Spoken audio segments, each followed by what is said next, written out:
When people become chronically ill,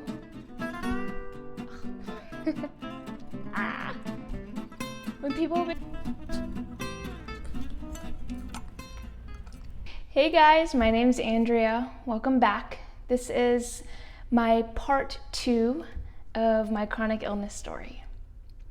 To recap my first video, I explained my health history and kind of what I went through as a child up until 2 years ago when I became bedridden.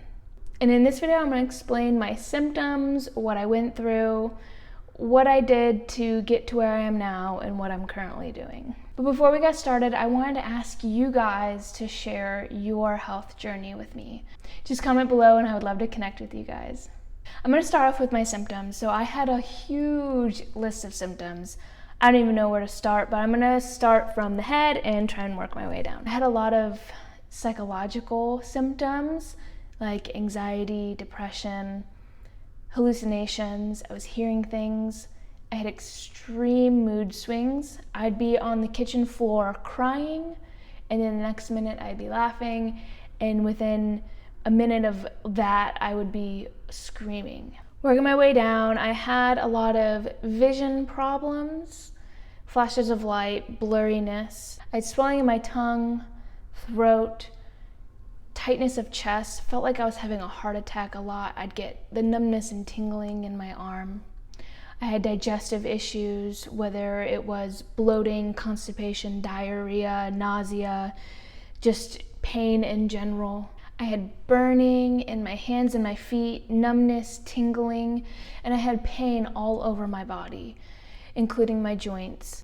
The way I explain it is it felt like I was poisoned. I was weak and tired, and I felt like nobody believed me, which I think was the hardest thing to overcome.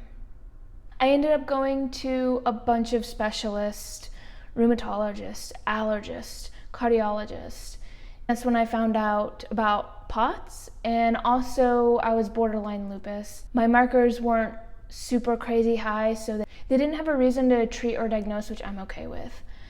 To be really clear, I don't like diagnoses. There's a time and a place for them, and I think they can be useful to point you in the right direction, but a lot of people cling to them and it becomes their identity. They get this victim mindset of, this is who I am and I'm gonna have to deal with this for the rest of my life.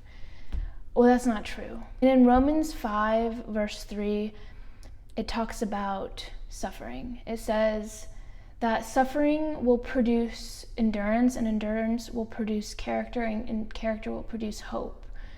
You see, these things that make us suffer pushes us into who we were meant to be. You can either become a victim to that, or you can conquer it.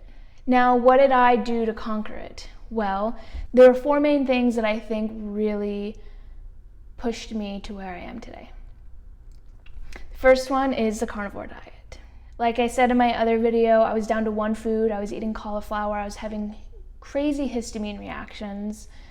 So I actually had to buy unaged meat. I mostly ate lamb, but I was able to do it, and it got me my strength back. But I also had a lot of food freedom. I knew exactly what I was going to eat and when I was going to eat it. Number 2, I started working with a holistic practitioner. Her name is Sarah Outlaw. She's the owner of Natural Health Improvement Center. There are 3 locations, one in Des Moines, Iowa, one in New Jersey, and one in South Carolina. And she works virtually or in person.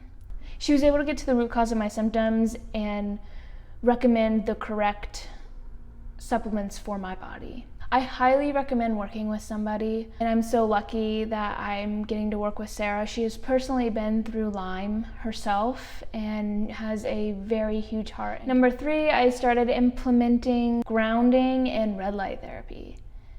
When people become chronically ill, they can get mitochondrial dysfunction. And the way to support that is through red light, grounding, and other nutritional support, but specifically red light. And I have seriously enjoyed it. I feel so good when I sit in front of the red light. And last but not least, number 4 is my mental health. So whether it was down in Florida or here in North Carolina, I've been speaking with a biblical counselor. They've really helped me process some emotions as well as create new healthy habits going forward. It's super important to stay positive during times like this because I believe that our thoughts and our words have power and meaning. Oh, and I forgot to mention, when I started carnivore, started seeing Sarah and implementing these things, I also moved out of the moldy home I was living in. I think environment is a huge component in your health, and you seriously need to consider checking your home for water damage and mold. So as you can see, there's not just one thing or one magic pill, it's everything all encompassed to get back into homeostasis, which in layman terms means balance. So if I look back about 2 years ago when I first got sick, I'd say my health was about an F- or a 0. Currently today, 2 years after doing everything that I just explained, I would say my health is about a C-, C+, somewhere in that range. I'm not 100% healed, but I can work, which is amazing. And I try to conserve most of my energy for that. I do exercise a little bit, but I do more isometric exercises. I do have some hypermobility. I'm trying to strengthen my ligaments and my joints. And I'm also swimming as well. I know, chlorine is in the pool, but I do put coconut oil on my skin before I go in, so at least it's not staying on my skin and I take a shower afterward, which I have a shower filter too. As far as my diet right now, I have switched more to animal-based. I incorporate some fruits, some vegetables that are low toxic. I haven't gone through all the details, but I will be uploading a video every week. So I'd love to know what you guys want to hear. Comment below, let me know. Hey, that rhymed.